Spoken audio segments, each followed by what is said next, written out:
അടുത്തിടെയുണ്ടായ ഈ പശ്ചിമേഷ്യൻ സംഘർഷത്തിൽ യഥാർത്ഥത്തിൽ ഗൾഫ് രാജ്യങ്ങൾക്ക് കാര്യമായ പങ്കില്ലായിരുന്നു. പക്ഷേ പലപ്പോഴും അതിൻ്റെ പഴി കേൾക്കേണ്ടി വരുന്നു, സാമ്പത്തിക നഷ്ടം നേരിടേണ്ടി വരുന്നു എന്ന് മാത്രമല്ല, ഇരു രാജ്യങ്ങളും തമ്മിലുള്ള യുദ്ധങ്ങൾക്കിടയിലുള്ള പല നഷ്ടങ്ങളും പേറേണ്ടി വരുന്നതും ഗൾഫ് രാജ്യങ്ങളാണ്. UAE, ഒപ്പം ഒമാൻ, കുവൈറ്റ് അടക്കമുള്ള രാജ്യങ്ങളിലുണ്ടായ നാശനഷ്ടങ്ങളും അവിടുത്തെ ജനങ്ങൾ നേരിടേണ്ടി വന്ന വെല്ലുവിളികളും ഒക്കെ നമ്മൾ കണ്ടതാണ്. മിസൈൽ ആക്രമണം പോലും നേരിടേണ്ടി വരുന്ന സാഹചര്യമുണ്ടായിരുന്നു. എന്തായാലും വലിയ സാമ്പത്തിക തിരിച്ചടി തന്നെ ഉണ്ടാക്കിയ ഈ വിഷയത്തിൽ പുതിയ ചില നീക്കങ്ങൾക്കൊരുങ്ങുന്നു ഗൾഫ് രാജ്യങ്ങൾ. 106 ദിവസത്തെ യുദ്ധം അക്ഷരാർത്ഥത്തിൽ സാമ്പത്തികമായി ഗൾഫ് രാജ്യങ്ങളെ തകർക്കുക കൂടിയായിരുന്നു. എണ്ണക്കപ്പലുകൾ കടന്നു പോവാത്തതാണ് പ്രധാനമായും പ്രതിസന്ധിക്ക് കാരണമായത്.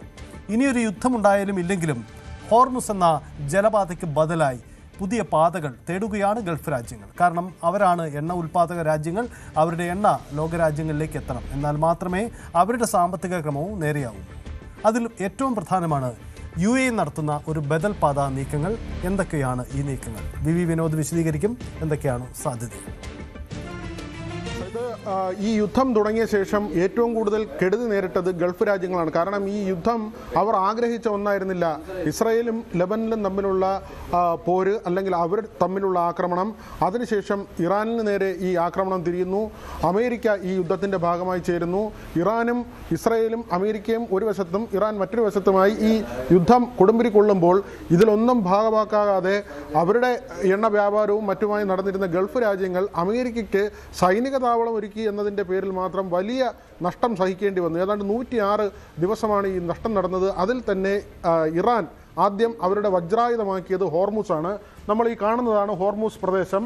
ഈ ഭാഗത്ത് ഇറാനാണ്, ഈ ഭാഗങ്ങളിൽ ഗൾഫ് രാജ്യങ്ങളാണ്. ഇവിടെയാണ് UAE വരുന്നത്. UAEയുടെ ഒരു ബദൽ നീക്കത്തെക്കുറിച്ചാണ് നമ്മളിപ്പോൾ പറയുന്നത്. പിന്നീട് അമേരിക്കയും ഇവിടേക്ക് വരികയും അവരുടെ സൈനിക ഉപരോധം ഈ മേഖലയിൽ ഏർപ്പെടുത്തുകയും ഇറാനിൽ നിന്നുള്ള കപ്പലുകൾ പുറത്തേക്ക് പോകാതിരിക്കാൻ വേണ്ടി അമേരിക്ക ഇവിടെ സൈനിക ഉപരോധം തീർക്കുകയും ചെയ്തു. അതായത് ഗൾഫ് രാജ്യങ്ങളെ അക്ഷരാർത്ഥത്തിൽ പെടുത്തിയത് ഈ ഒരു മേഖലയാണ്.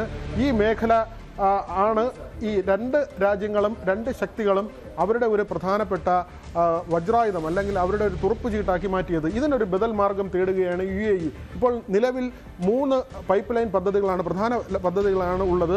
Saudi east west pipe line, UAE crude oil pipe line, Iraq തുർക്കി പൈപ്പ് ലൈൻ, ഇങ്ങനെ 3 പദ്ധതികൾ നിലവിലുണ്ട്. ഇതിൽ രണ്ടാമതൊരു പദ്ധതിക്ക് കൂടിയാണ് UAE ഇപ്പോൾ തുടക്കമിട്ടിരിക്കുന്നത്. നമുക്കത് പരിശോധിക്കാം. ഹബ്ഷാൻ, ഷുഹാൻ, ഹാജർ മൗണ്ടൻസ് വഴി ഫുജൈറയിൽ എത്തുന്നതാണ് ഈ പദ്ധതി. അതായത് ഹോർമൂസ് ഒഴിവാക്കിക്കൊണ്ട് നേരെ ഫുജൈറയിലേക്ക് എണ്ണ എത്തിക്കുന്ന ഒരു ബദൽ മാർഗം UAE സൃഷ്ടിക്കുകയാണ്. നിലവിൽ ഇതിന് സമാന്തരമായി ഒരു പൈപ്പ് ലൈൻ ഉണ്ട്. അതിന് പുറമെയാണ് ഈ ഹബ്സാനിൽ നിന്ന് തുടങ്ങി ഈ നമ്മൾ ഈ പറഞ്ഞതുപോലെ ഹജർ മൗണ്ടൻസ് വഴി കിഴക്കോട്ട് സഞ്ചരിച്ച് ഫുജൈറയിൽ എത്തുക. അതായത് ഹോർമൂസ് കടലിടുക്ക് പൂർണ്ണമായും ഒഴിവാക്കിക്കൊണ്ട് ഈ പേർഷ്യൻ കടൽ എന്ന് നമ്മൾ പറയുന്ന ഈ മേഖല വഴി പുറത്തേക്ക് ഇറങ്ങുക എന്ന ഒരു സുപ്രധാനമായ നീക്കത്തിലേക്ക് UAE പോകുന്നു. ഇത് അബുദാബിയാണ് നടത്തുന്നതെങ്കിലും ഇവിടെയുള്ള മറ്റ് എമിറേറ്റ്സുകൾക്കും ഇതിൻ്റെ ഗുണം കിട്ടും. ദുബായ് ഉൾപ്പെടെയുള്ള മറ്റ് എമിറേറ്റ്സുകൾക്കെല്ലാം തന്നെ ഇതിൻ്റെ പ്രയോജനം കിട്ടുന്ന ഒരു സാഹചര്യമുണ്ട്. ഇതിൻ്റെ നിർമ്മാണം എങ്ങനെയെന്ന് നമുക്ക് നോക്കാം. 300 കിലോമീറ്റർ നീളത്തിലാണ് ഈ പൈപ്പ് ലൈൻ സ്ഥാപിക്കുന്നത്. $55 ബില്യൺ ചിലവ് വരുന്നത്.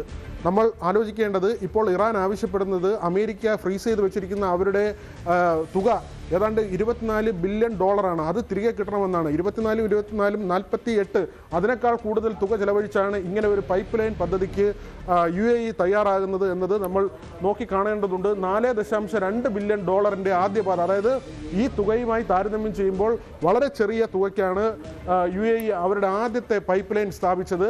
അതിനുശേഷം ഇപ്പോൾ രണ്ടാമത്തെ പൈപ്പ് ലൈൻ വരുന്നു. അടുത്ത വർഷം 2027 ഈ പദ്ധതി പൂർത്തിയാക്കാമെന്നാണ് കണക്കാക്കുന്നത്. അതോടൊപ്പം തന്നെ ഇത് ആരാണ് നിർമ്മിക്കുന്നതെന്ന് നോക്കാം. അബുദാബി നാഷണൽ ഓയിൽ കമ്പനി ആണ് ഈ പാതയുടെ നിർമ്മാണ ഉത്തരവാദിത്വം ഏറ്റെടുത്തിട്ടുള്ളത്, അതിൻ്റെ ചുമതല ഏറ്റെടുത്തിട്ടുള്ളത്. ഒപ്പക്കിൽ നിന്ന് പുറത്തു വന്ന ഈ വർഷം ഒപ്പക് രാഷ്ട്രങ്ങളുടെ ആ ഒരു കൂട്ടായ്മയുണ്ട്, എണ്ണ ഉൽപ്പാദക രാജ്യങ്ങളുടെ കൂട്ടായ്മയാണ്. അതിൽ നിന്ന് UAE പുറത്തു വന്നിരുന്നു. അതിൽ കൃത്യമായ ഒരു രാഷ്ട്രീയമുണ്ട്. ഈ നീക്കത്തിൻ്റെ ഭാഗമായാണ് അവർ പുറത്തു വന്നിരിക്കുന്നത്. കാരണം ഒപ്പക്കിൽ നിന്നാൽ ഈ എണ്ണ ഉൽപ്പാദനവും അതിൻ്റെ വില നിയന്ത്രണവുമായി ബന്ധപ്പെട്ട്, അതിൻ്റെ വില സ്ഥിരീകരണവുമായി ബന്ധപ്പെട്ടൊക്കെ തന്നെ ഈ രാജ്യങ്ങൾ തമ്മിൽ ഒരു ഏകോപനം ഉണ്ടാകണം. മറ്റ് രാജ്യങ്ങളുടെ താല്പര്യങ്ങൾ കൂടി സംരക്ഷിക്കേണ്ടി വരും. അങ്ങനെ ഒരു താല്പര്യം ഇനി UAE നോക്കുന്നില്ല. ഹോർമൂസ് അവർ പൂർണ്ണമായി ഒഴിവാക്കുന്നു. അതോടൊപ്പം തന്നെ ഈ പുതിയൊരു പാത തുടരുമ്പോൾ അവർക്ക് സ്വതന്ത്രമായി എണ്ണയുടെ വ്യാപാരം നടത്താൻ കഴിയുന്ന തരത്തിലുള്ള തന്ത്രങ്ങളാണ് അവർ മെനയുന്നത്. ഒപ്പക്കിൽ നിന്ന് പുറത്തു വന്നതോടുകൂടി അവർക്ക് ഇഷ്ടമുള്ള തുകയ്ക്ക് ഇനി അവർക്ക് എണ്ണ വിൽക്കാൻ കഴിയും. അത് മറ്റ് രാജ്യങ്ങളുടെ താല്പര്യം നോക്കേണ്ടി വരുന്നില്ല. നിലവിൽ 11 അംഗരാജ്യങ്ങളാണുള്ളത്. അങ്കോള നേരത്തെ തന്നെ ഈ ഒപ്പക് രാജ്യങ്ങളുടെ കൂട്ടായ്മയിൽ നിന്ന് പുറത്തു പോയത് 2024 അവർ പുറത്തു പോകുന്നത്.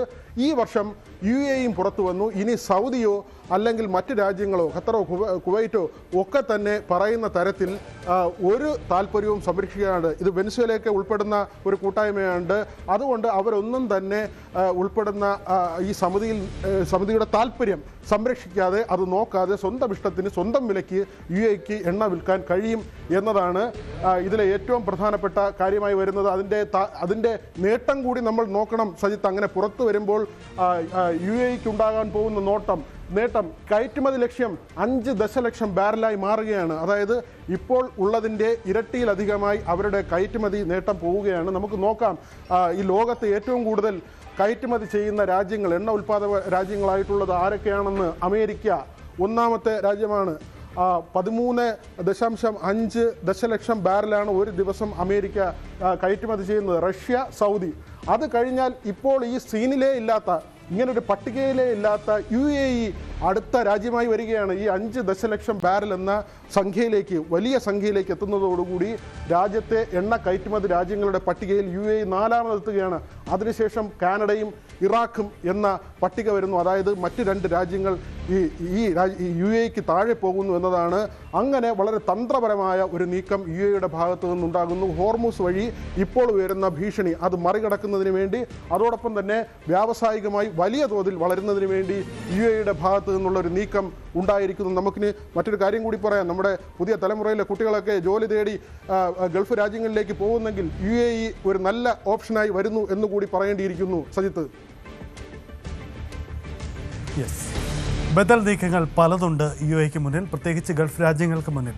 അവർക്ക് ഇനിയൊരു റിസ്ക് എടുക്കാനാവില്ല എന്ന് തന്നെയാണ് ഇതിൻ്റെ ചുരുക്കം.